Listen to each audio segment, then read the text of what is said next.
आपका स्वागत है हमारे YouTube channel engineer Sharma ji में। हम पढ़ रहे हैं मैथमेटिक्स। मैथमेटिक्स में हम पढ़ रहे हैं प्रतिशत, परसेंटेज। तो हमने पढ़ा था प्रतिशत क्या होता है। प्रतिशत क्या है? प्रतिशत का अर्थ प्रति सैकड़ा होता है। दूसरे शब्दों में हम कह सकते हैं कि प्रतिशत वह भिन्न है जिसका हर 100 होता है। प्रतिशत वह भिन्न है जिसका हर 100 होता है। जैसे हमने लिखा x%। अब देखो, प्रतिशत वो भिन्न है जिसका अर्थ हर कितना होता है? 100 होता है। परसेंट को हटाया तो x बटा 100। जैसे 10%, 10 बटा परसेंट हटा तो 10 बटा 100। 40%, परसेंट हटा तो 40 बटा 100। अब जैसे 10% को हम कैसे लिख सकते हैं? 10 बटा 100 और सिंप्लीफाई करें तो 1/10। 25% को कैसे लिख सकते हैं? 25 बटा 100 मतलब 1/4। अब कोई भिन्न है 1 बटा 10, कोई भिन्न है 1/10। इसको परसेंट में बदलना है तो हम क्या करेंगे? परसेंट में बदलने के लिए हम इसको 100 से गुणा करेंगे, 100 से मल्टीप्लाई करेंगे। देखो 1/10 इंटू 100 ये कितना है? 10%। जैसे 1 बटा 2 है। अब कोई पूछे 1 बटा 2 कितना परसेंट है? 1 बटा 2 इंटू 100 कर दो, 50% हो गया। अब जैसे मान लो है 32%, इसको दशमलव में बदलना है तो 32% हटेगा तो नीचे 100 आएगा तो ये कितना हो गया? 0.32। 40%, 40 बटा 100 0.40।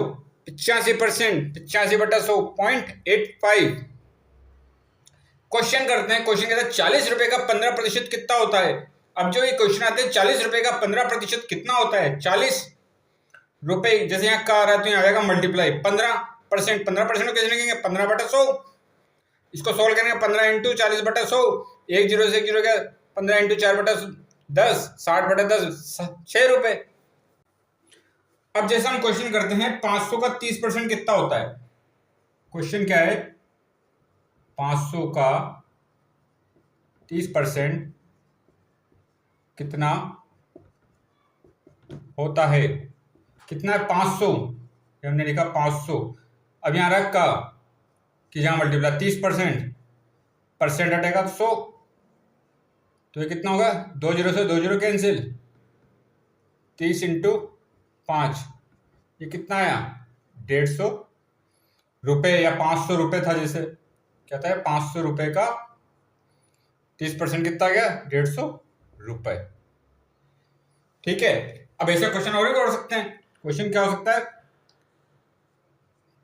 600 का 20% कितना होता है। अब यहाँ क्या 600, यहाँ का आ रहा है 20% कितना? 20 बटा 100। 2 जीरो कैंसिल, कितना हो गया? 120। आगे क्वेश्चन क्या है देखिए आप। 800 रुपए का 50% कितना होगा।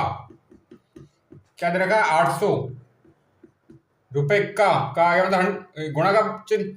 50% को कह सकते हैं 50 बटा 100। 2 जीरो से 2 जीरो कैंसिल, कितना बचा है? 50 इंटू 8 मतलब 400 रुपए। 50% जो कितना? 800 का आधा कितना होता है? 400। ऐसे क्वेश्चन को हम सोल्व करते हैं। जैसे आ गया क्वेश्चन आ गया 300 का 25% कितना होगा। 300 का की जगह गुणा 25% को कैसे? 25 बटा 100। 2 जीरो कैंसिल, कितना है? 25 इंटू 3 75 रुपए। ठीक है, 75 होगा। 300 का 25% कितना होता है? 75 होता है। आगे और क्वेश्चन कुछ क्वेश्चन ले सकते हैं हम। क्वेश्चन क्या आ रहा है हमारे पास? 250 रुपए का 10% कितना होगा। कितना? 250 इंटू 10 बटा 100। एक जीरो से एक जीरो गई, एक जीरो से एक जीरो गई, कितना है? 25। तो ऐसे इन क्वेश्चनों को हम सॉल्व करते हैं। तो आगे और क्वेश्चन सॉल्व करेंगे। आप हमारे चैनल को लाइक, शेयर और सब्सक्राइब करें। आपका बहुत बहुत धन्यवाद। Thank you.